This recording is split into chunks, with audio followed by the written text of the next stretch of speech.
It's great to have all of you once again on Open Minds. And I would like to specially welcome Alex, who's the first international speaker on Open Minds with us. I met Alex maybe a few 6-7 years back in Spain. And since then, we have been connected on LinkedIn. And when I asked her to come and speak on Open Minds, she readily agreed. And I would like to thank her actually for being present over here on a weekend. We know how important weekends are for Australians. Everything stops over there. But the fact that you have come here is a great pleasure for us and an honor for us. So just a short introduction to Alex. She's a visionary thought leader. She's a customer experience strategist, and she has written 2 books. She is adept at storytelling, as it is obvious that if you have to have a good customer relationship, you should be able to communicate very well. So obviously she's a very good storyteller, and she connects the customers to the organizations also very well. Today, as you know, the topic is leading customer experience with customer empathy. Many of us take customer experience for granted. We assume that if we are all behaving well, trying to do our best, that is the best that we can offer, but possibly there is more to customer experience management, creation, and designing than what we normally think of. And that's what Alex is going to talk about. So without much further ado, I'm going to hand over to Alex. But before that, just a few hygiene announcements. Please keep your cell phones on mute. Keep your microphones on mute while Alex is talking. And when you wish to discuss, as you know, Open Minds is an open forum. You can discuss whatever you want openly, directly with the speaker. So when you are speaking, please switch on your camera so that we know who's speaking. And finally, this is our 16th session. We had, during the lockdown, during the strict lockdown, we used to do it once a week. But now that people have started going back to offices, we are having it once a month. And our speakers have been excellent. We have received very good feedback from all of you. So thank you very much for all the feedback and all the interest that you have shown. And I give you Alex. Alex, hello. You can start off. Thank you. Thank you for that lovely introduction. Yes, we met a number of years ago, probably 5 or 6 years ago in Spain, and I travelled all the way from Australia to Spain, which took me 3 flights to get there, and everybody was very impressed that I'd travelled for 30 hours to get to Spain, because that's how long it takes from Australia to get to Spain, or where we were having our meeting in Bilbao. Hello, everybody. I would love to know whereabouts from India you are all from. So if you've got the chance, say hello using the chat box, which is a little icon down the bottom of your Zoom little toolbar. And if you can just pop in the chat box a hi from you and whereabouts you are from in India, that would be fantastic. Just while I share my screen with you. So let's see if this works.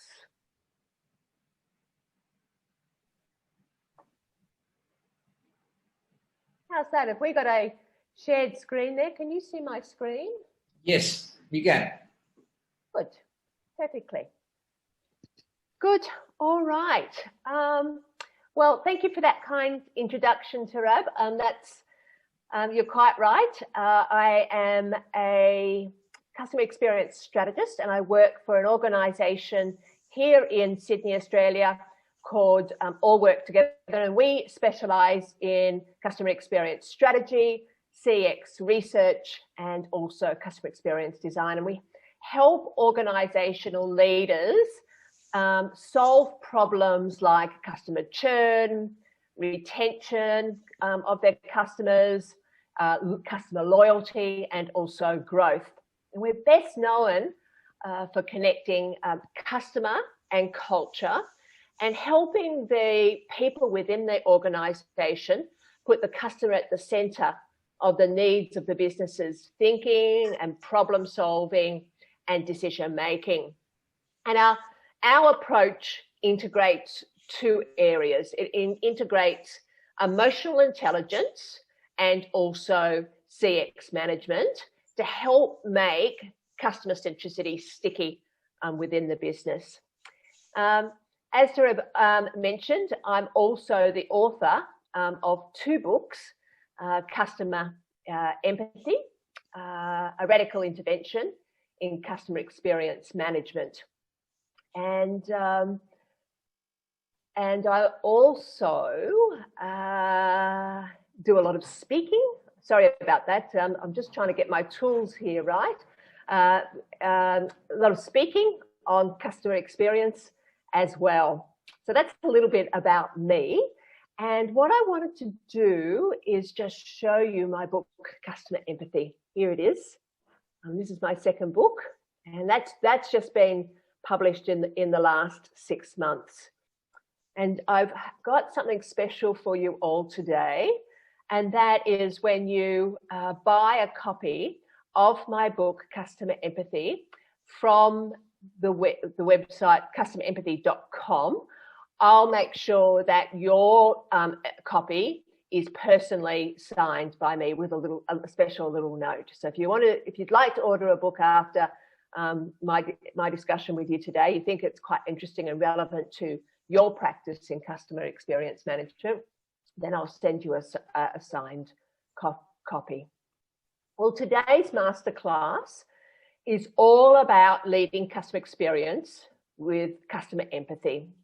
So what we're going to have a look at today is we're going to explore what the customer empathy deficit is and what has created an empathy deficit within our organizations. We're going to have a look at the 3 core skills of customer empathy and how you can help your people within your organization to switch on and scale customer empathy across your organization.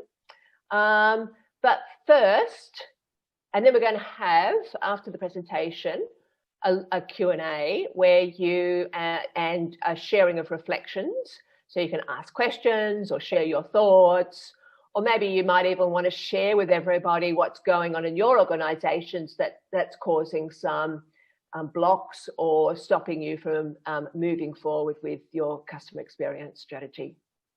So firstly, let's start by having a look at customer empathy and what's causing the customer empathy gap.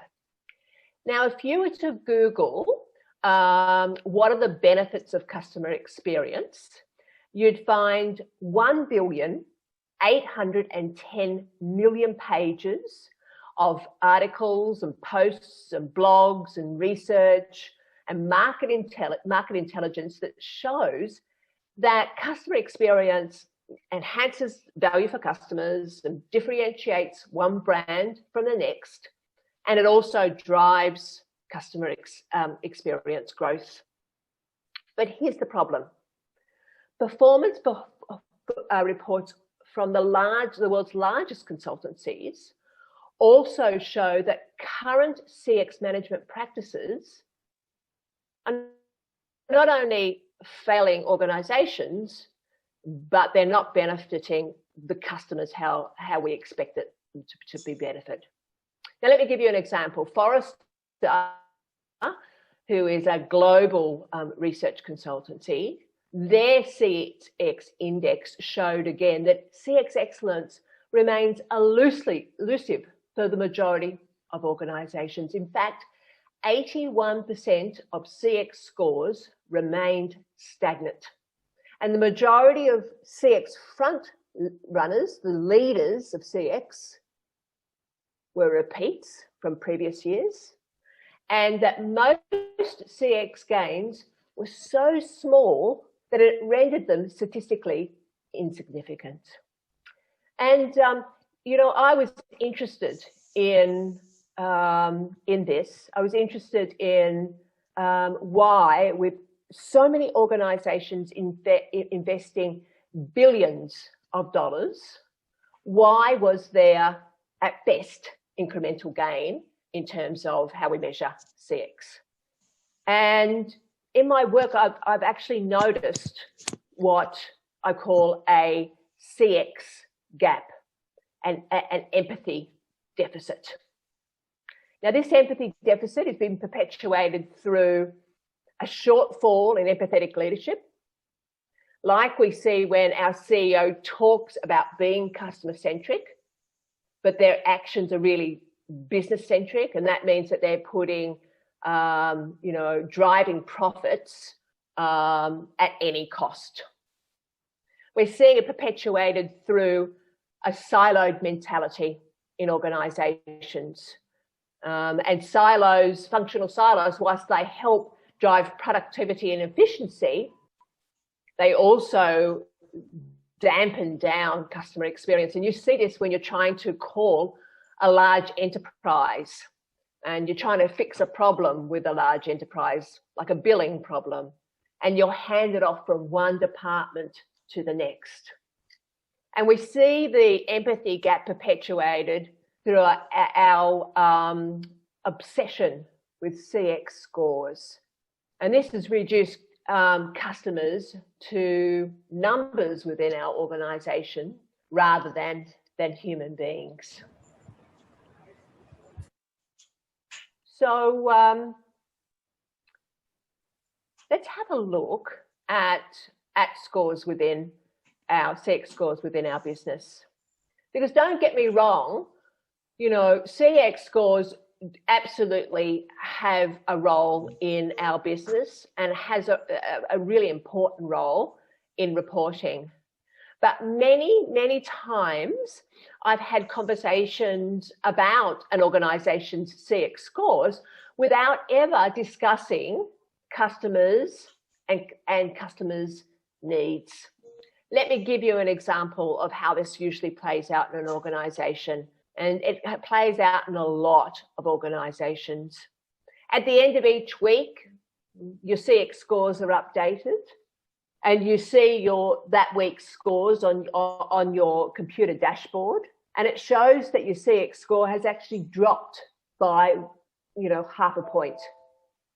So then your team spends the next week trying to search for an explanation of why your CX score has dropped. And so then the next Friday comes around and the scores are updated again, and you get those scores on your dashboard. But this time, your CX score has risen by 1.25 points.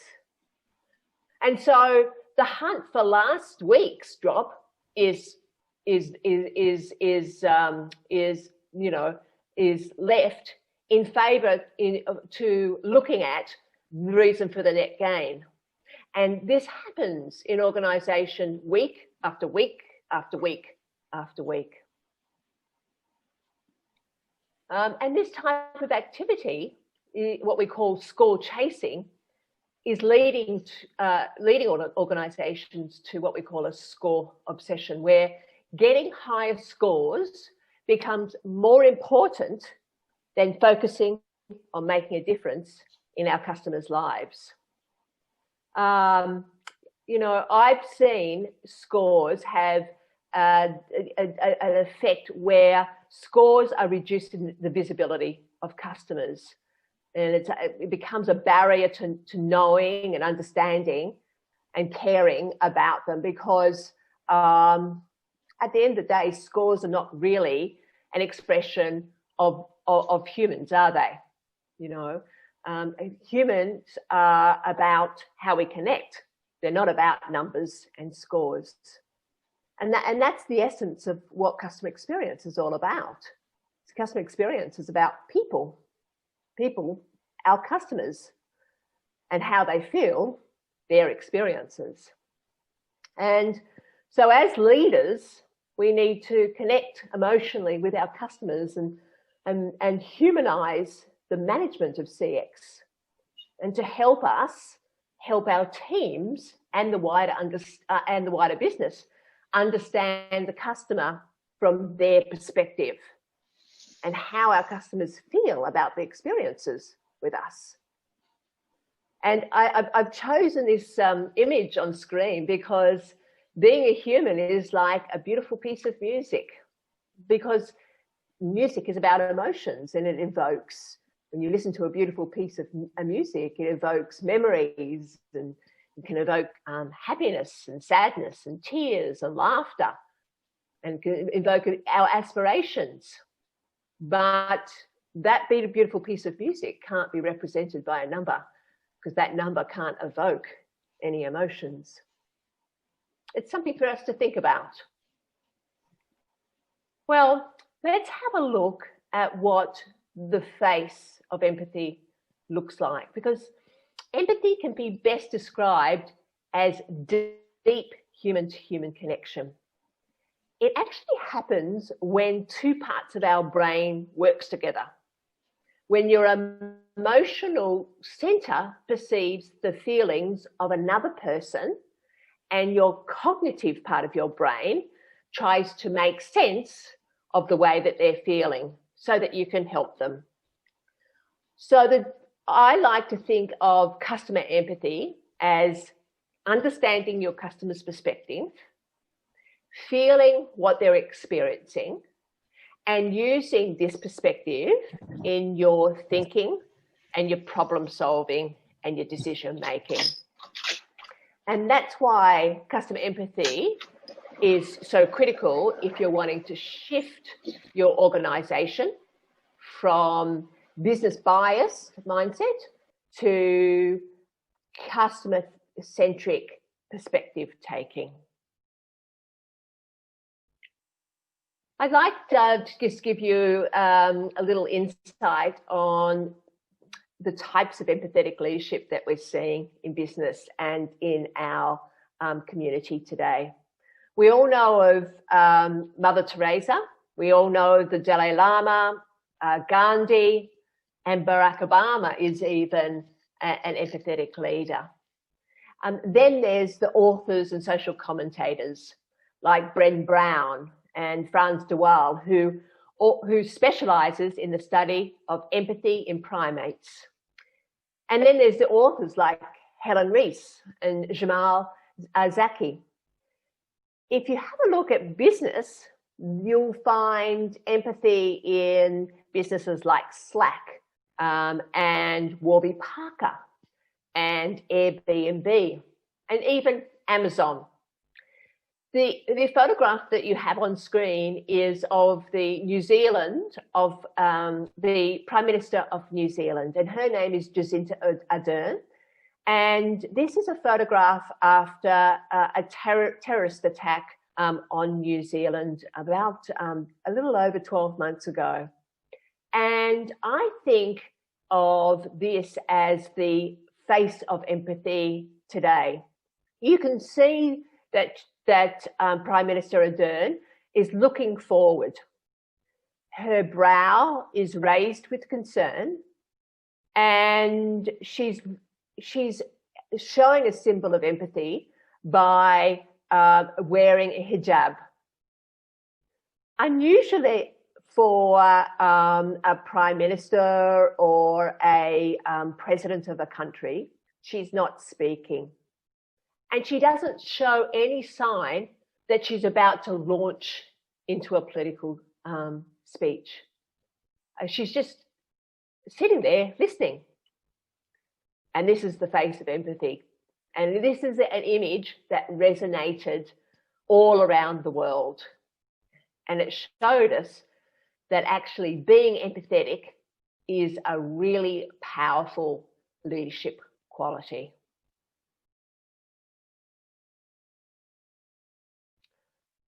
Well, there's 3 core skills of strengthening customer empathy. And by strengthening customer empathy, you can also switch it on in your organization and scale it across the business. And those 3 skills help you with understanding your customers and their emotions, how they feel about the experiences that you're delivering. But importantly, It's from their perspective, not the business's perspective. It helps everyone across the business, not just your customer-facing people, but people from support teams and what we call back-of-house teams. It helps them understand about customers, because often they've never had an interaction with a customer on behalf of their business. So it helps them understand their customer and put the customer needs at the center of their thinking. And it also helps get everybody, which is listening with empathy, being customer curious, and customer story telling and showing. And I'm going to show you and those skills and how you can switch those on in your organization. So firstly, we have listening with empathy. Now, most people truly believe that they are great listeners. In fact, when we ask people to rate their ability to listen, their assessment of how they listen is much the same as how they assess their driving skills. Because most people believe they are great drivers, just like they believe that they are great listeners. But listening with empathy is a very different type of skill than that's found in businesses today. Because listening with empathy means having first-hand customer conversations about customers, with customers, and you're talking with them about their lives, you're talking about their culture and their context, you're talking about their needs and the challenges that they're trying to work out in dealing with your organization. So we're really actually asking about their point of view, about their interactions with your organization. So when we listen with empathy, we actually need to do a few things. We actually need to switch on our curious mind and be interested in something new, which means that we have to put to one side our own biases and frames of reference, and we have to have an open mind to start listening to them, because they might be telling us things that we might necessarily agree with. So we need to shift our mindset to have an open mind. We actually need to pay a lot of attention, not just to hearing what they say, but also what their facial expressions are telling us, their tone of voice is telling us, and also what their body language is telling us. And we also need to put ourselves in their shoes. And we need to ask ourselves, what would it feel like to be going through that if I was this person? In my work as a CX consultant, I've had first-hand conversations, such as in-depth interviews or contextual research, to enable customers to express their feelings about their experiences. And they often talk very passionately about their frustrations in dealing with those organisations. And what I find is that most often their experience is very different to how the business sees their experience. And that's why it's critical to CX management for us to take the customer's perspective. And so we shift from our organisation's perspective or our individual perspective to include the customer's perspective in our decision making. And so it's not so biased as it would be without that critical data. I'll give you a quick example of what customer listening at scale looks like. I work, often what I will do is also facilitate in my customer experience management.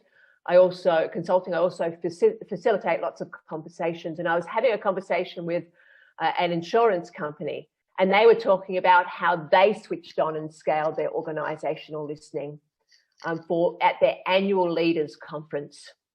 They had 150 senior executives at this conference, and typically these executives had no or low customer interaction.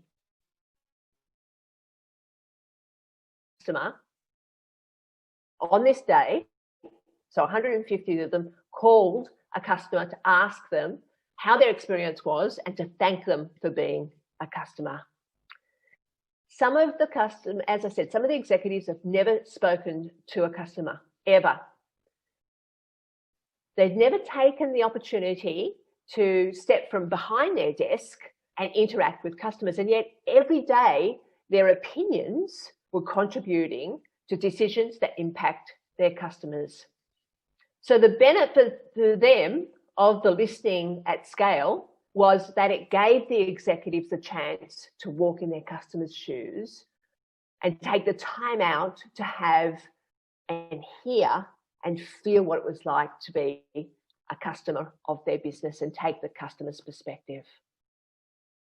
I'm going to move now on to getting curious, to be what we call getting curious, customer curious. Now, curiosity is the desire to learn and to understand new things. And what we are doing when we're getting customer curious is we're getting curious about somebody else's life and their experiences with your business.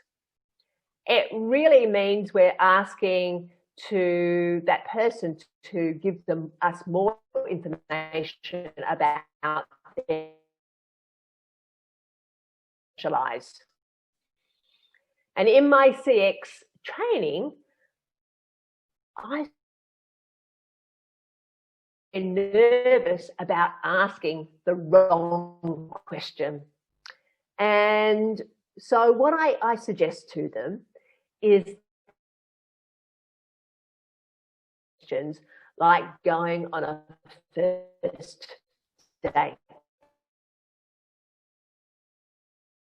or interested in that person. You take a position of interest and you're doing a lot of small talk and you're using that small talk to learn about that other person's life. And you're asking questions about them, who they are, what do they do, what are their stories about themselves and their families and friends, what do they love,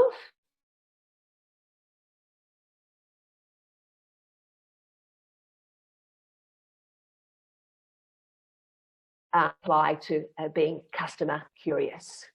I'll give you an example of what Amazon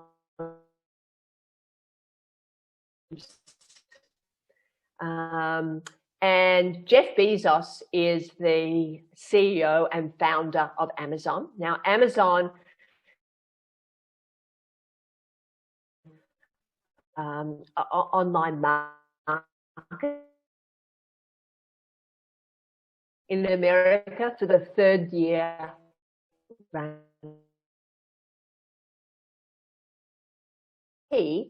by 40%. The most customer-centric company in the world. And Jeff Bezos talks about walking the talk, not just talking about customer obsession, but being customer obsessed. In his meetings with his executives and his managers, he always has a spare chair, and that spare chair represents the customer.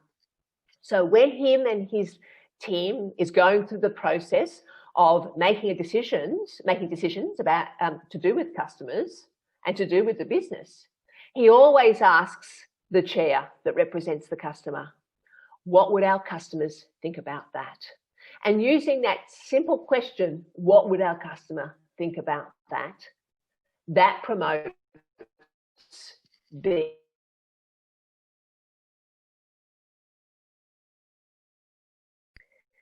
the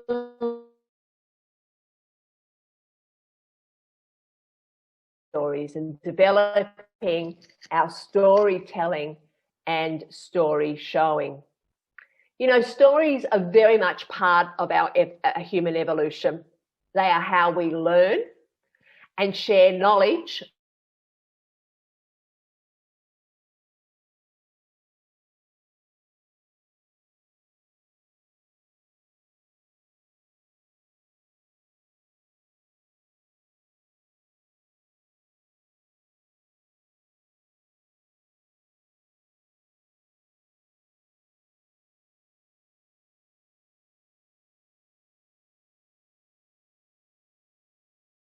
Understand the customer's perspective. Yet, we expect them to be customer-centric in their behaviours. And this is why I'm a huge fan of using customer journeys coupled with emotion graph to help people right across the business understand their customer's experience. And I've got an example of what a customer journey map looks like. Can everybody see that? Nope, you can't. This is what a portion of a customer journey map looks like for a B2B business. And a customer journey map visualizes your customer's journey.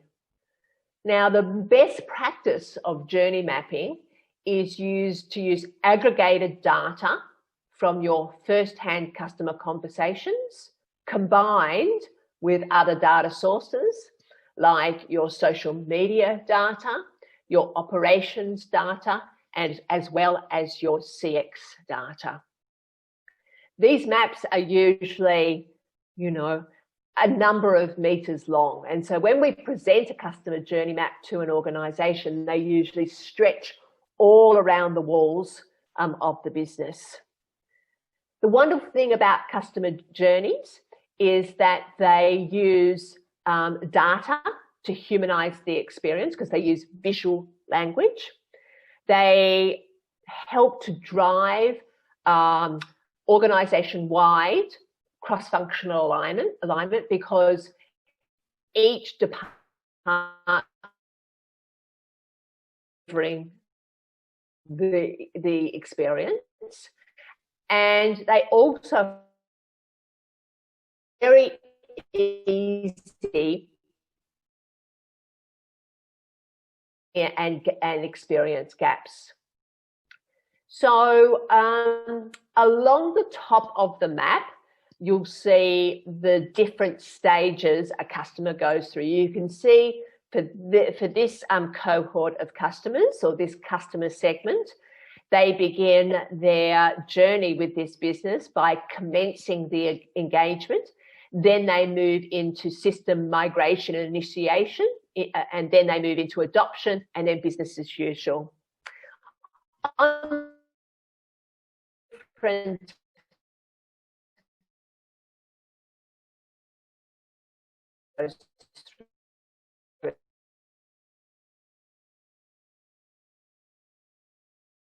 thinking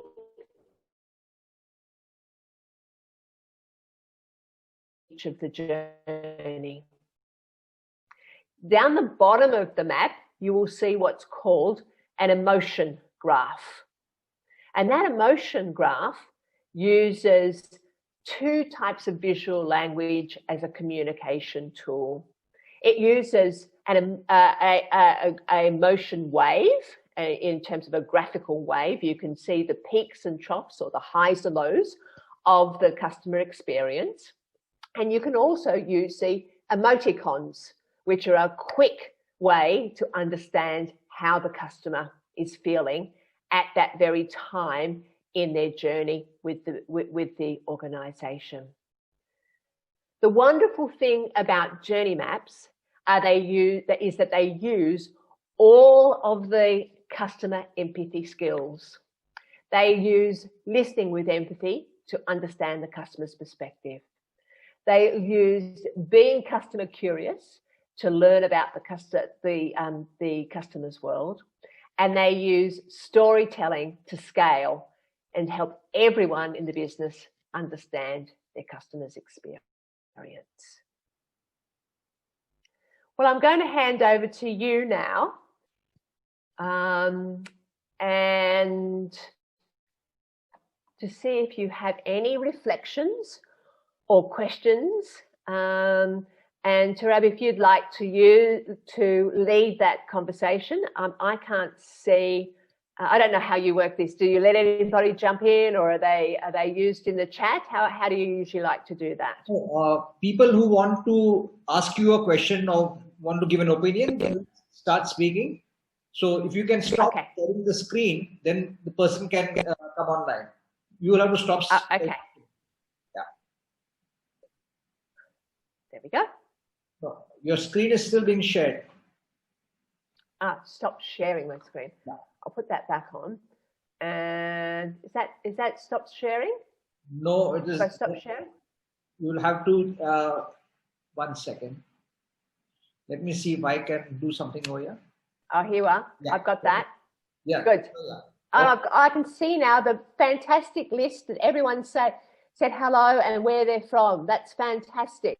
Right.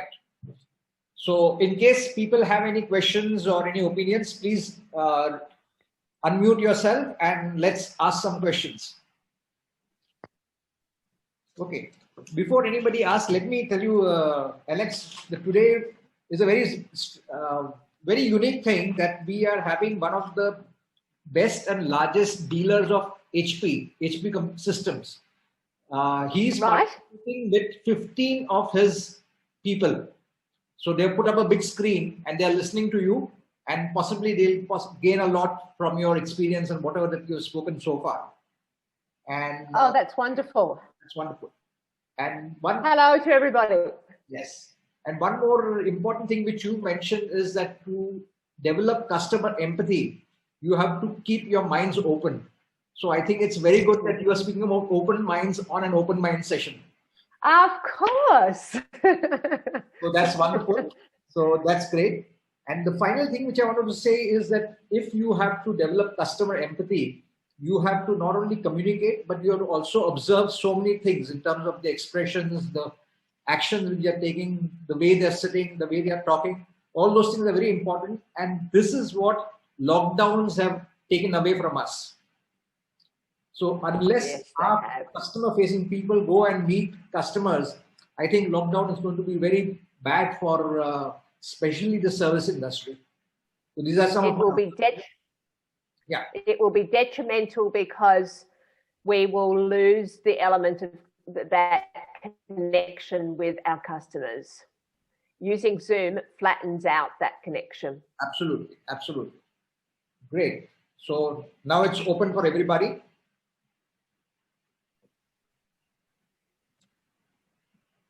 Yeah, somebody is, let me check.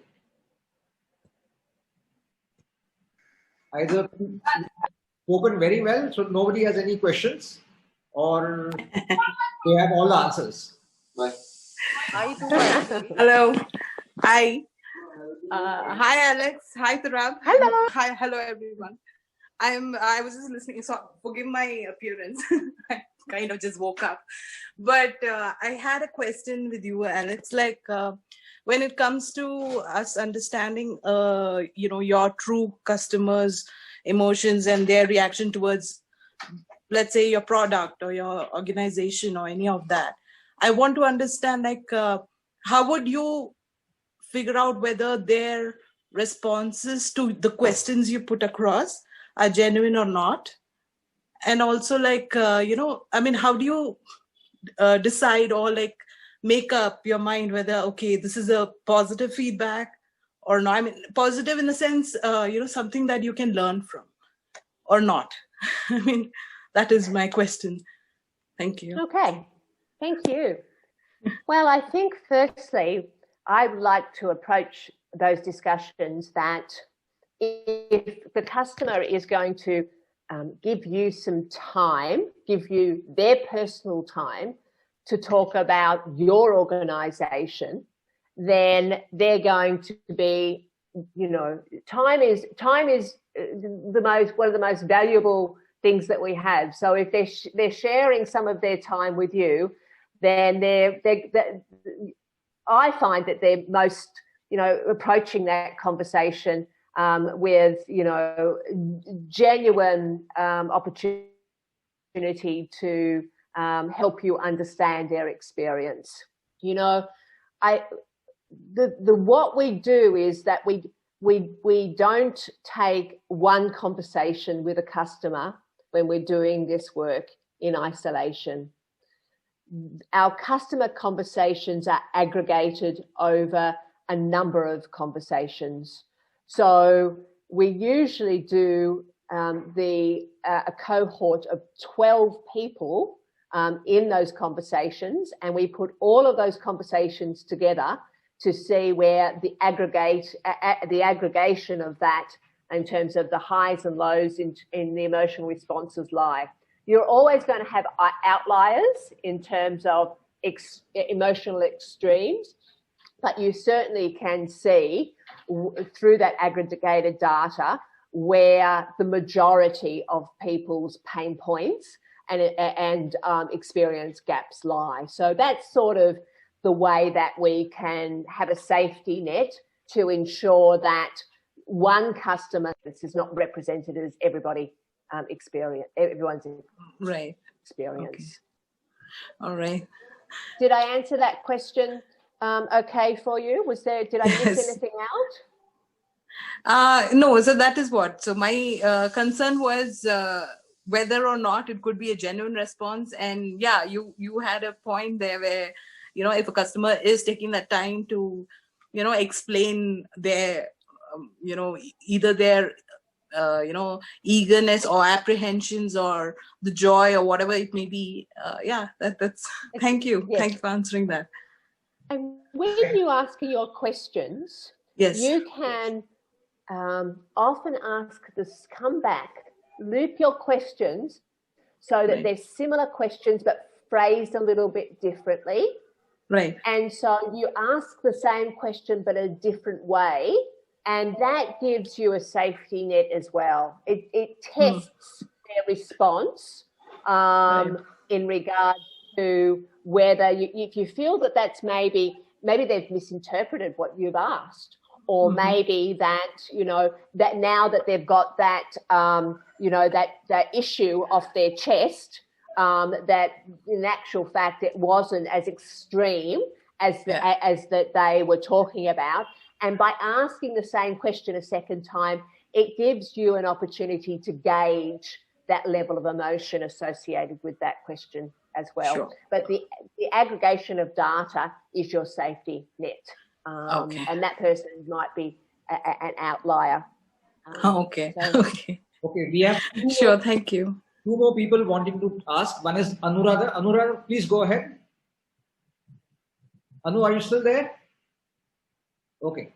Mr. Krishna Shastri also raised his hand. Krishna, you can go ahead.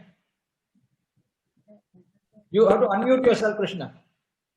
Krishna, you have to unmute yourself. Yeah. Hi, Alex. Interesting session.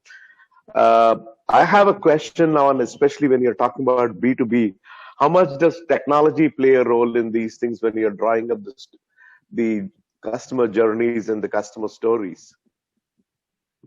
Well, the customer journey, they don't really, as business people, we're very focused on whether their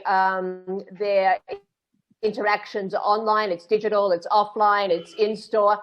Honestly, these days, the customer really doesn't divide their experience up that way. They just use whatever channel is there for them, whatever their personal preference is, whatever they feel most comfortable using is the channel that they'll be in, whether that's online or in person. So we have to make sure. With COVID, I think the digital channels are growing very high. Yes, you are quite correct there. You can absolutely see that in our data. And so obviously, I read a great piece the other day which looked at, the average digital transformation was taking about 7 years, and 4 to 7 years, and most organizations achieve their digital transformation within 4 to 7 months.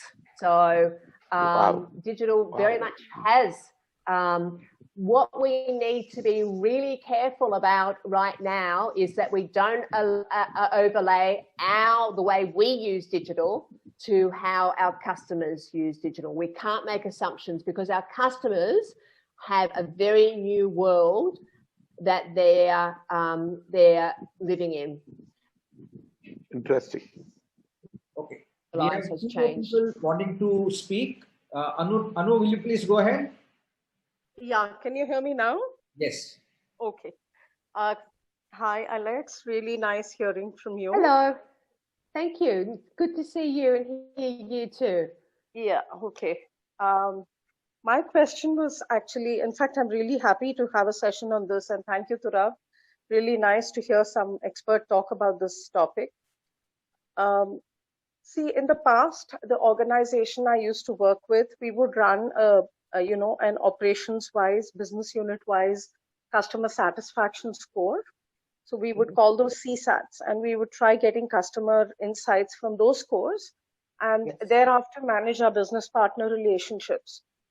I'm now working with a European client, and it's a relatively new center of excellence in the IT domain. And though they have been kind of working really hard, they don't seem to have any data, any kind of idea about how exactly their customers feel about them until it comes to escalations, that is. And we're working together to find out. One thing is about how we will be, as a team, working to alter customer expectations. My question to you is, when you had talked about empathy towards the customer and forming cohorts of 12 people, that's what you had talked about. Would you recommend that we get like focus group discussions together, or would you recommend that I roll out like online surveys to their existing customers? How would you recommend we go about it? So when I talk about, firstly, when we talk about segmentation or cohorts of customers, it's 12 interviews per segment. So if you have 5 segments, that's 12 interviews for each of those 5 segments, not 12 interviews over the whole of the customer. Okay, that's the first thing. The second thing is that customer journey work is very different from market research. So you need to shift from being a customer focus group method to one-on-one in-depth interviews, and also, or depending on if it's a product or a service, you will do contextual inquiry, which means you're observing as well as talking to the customer. You're observing them, excuse me, wait a minute. You're observing them using and interacting with the product. And so those are the 2 things that are very different in this type of work. So many organizations will try and map the customer journey, either just using their satisfaction scores or their customer verbatims, or they will get together in a team under the belief that they know their customer's experience, and they'll have a workshop, and then they will map out the steps and stages and the touch points of the customer experience. The problem is that's from the organization's perspective, not from the customer's perspective. And what we see over and over and over again is is that the customer has a very different journey. It's not linear like the organization expects than the customer. And they use different language. You know, the corporate language that we use and how we communicate is very different to how customers communicate about their experience and the products and services they use. And you'll be quite surprised when you have a look at that data, the difference between the language that the organisation uses and the customer uses.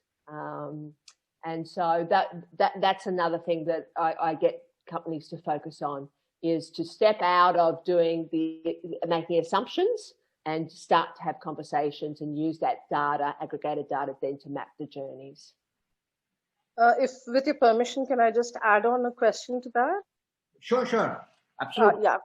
So I do get, and it's really useful to have these inputs. Now, the assumption I'm working on is that this center of excellence is within a larger organization, a global organization, which I'm working with. I'm assuming, and this is my basic assumption, that though it's internal to the organization, this IT center of excellence, and though they have internal stakeholders within the same group, I think the relationship would still pretty much be that of a service provider vis-a-vis the client. That's the assumption I'm working with. Is that right, Alex? Sorry, I'm so sorry, you dropped out just as you were saying the critical.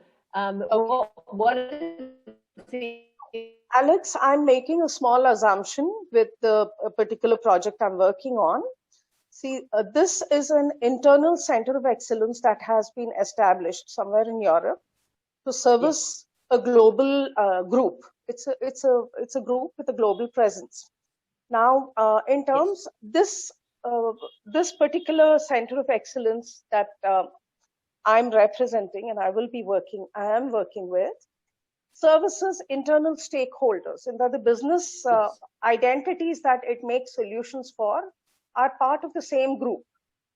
But my assumption here is, despite being a part of the same group, the exact same group as the business entities utilizing its services, I'm thinking that the IT center of excellence that they have will need to necessarily treat their internal stakeholders the exact same way that they would clients.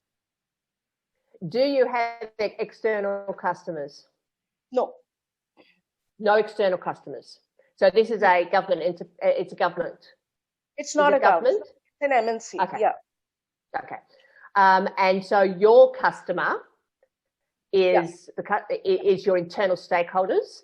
And so, yes, you're quite correct. You go through the same process of mapping the internal stakeholder, and you do that by what we call having,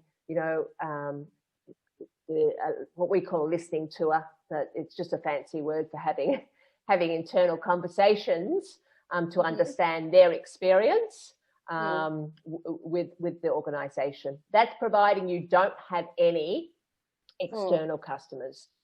No, they don't have any external customers, and pretty much they don't have any background also of any communications, which is why I've been roped in. They've reached out to me. So I think there's one more question being which Mr. Sridhar wants to ask. Sridhar, are you there? Yeah, Tura. Yeah, please go ahead. Yeah. Hi, Alex. Hello, how are you? Yeah, all good. Actually, we are a team of 15 members, sales people who are attending your training. Thank you for this wonderful session. Thank you. Now my question is, I'm sure everybody would agree with me when I say to err is human. But what is the best approach to do a damage control at the customer's place? Well, that is very hard for me to answer, because I don't know what the problem is, and so I would say the first thing is to understand what the problem is. Without understanding your customer's problem, then you can't start to create a solution. So no, so can you give me any? Yeah, please. Sorry, I missed you. You dropped out. Yeah, I'm asking in general, if the customer is not satisfied with our approach, how is that we can satisfy the customer?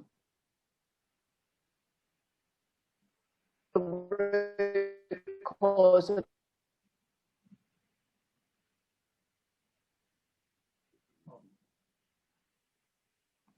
Is there a connectivity problem? problems are. I don't seem to be hearing anything. Yeah, Okay. I can hear you. Okay. I think what she's asking is that assuming that the customer is not happy, what are the steps that we have to Yeah. take to rectify it? So we know that they're unsatisfied, but why are they unsatisfied? That's our first step. Our first step is understanding the root causes of the customer's dissatisfaction. When we understand the root causes of the dissatisfaction, then we can take steps to remedy the problem and start to improve the experience. But just having a dissatisfied customer means that they're dissatisfied, but why are they dissatisfied?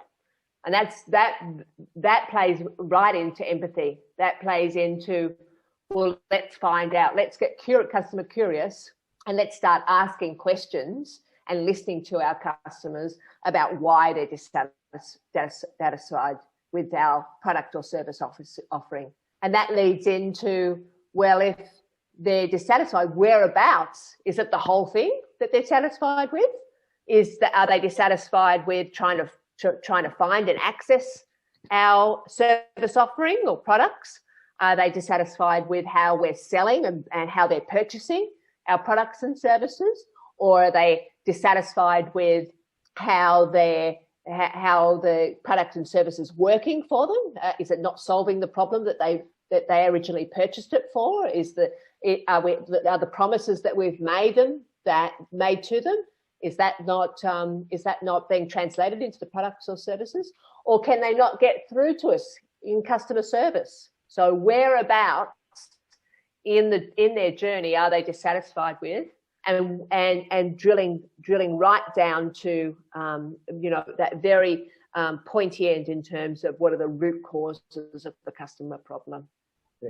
Okay, I think we can take the final. There is Saurabh Bali wants to make an observation. He doesn't have a question, but he Okay. Saurabh, please go ahead. Yeah, hi, good afternoon, and hi, Alex. Just one observation. I completely agree with what you said. This has been a great talk, and just a different thought aspect as well. And I would like your quick comment on that.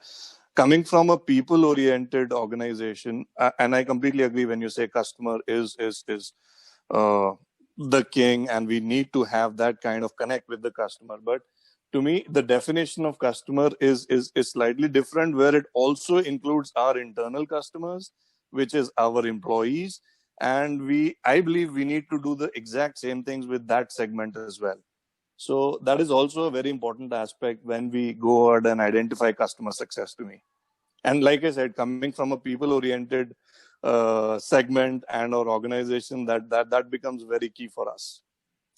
So would like your comments around that also, Alex. Well, I agree with you. However, can I put a caveat on this? Absolutely. Because please. often what happens is that if we focus too much of our energy in one area of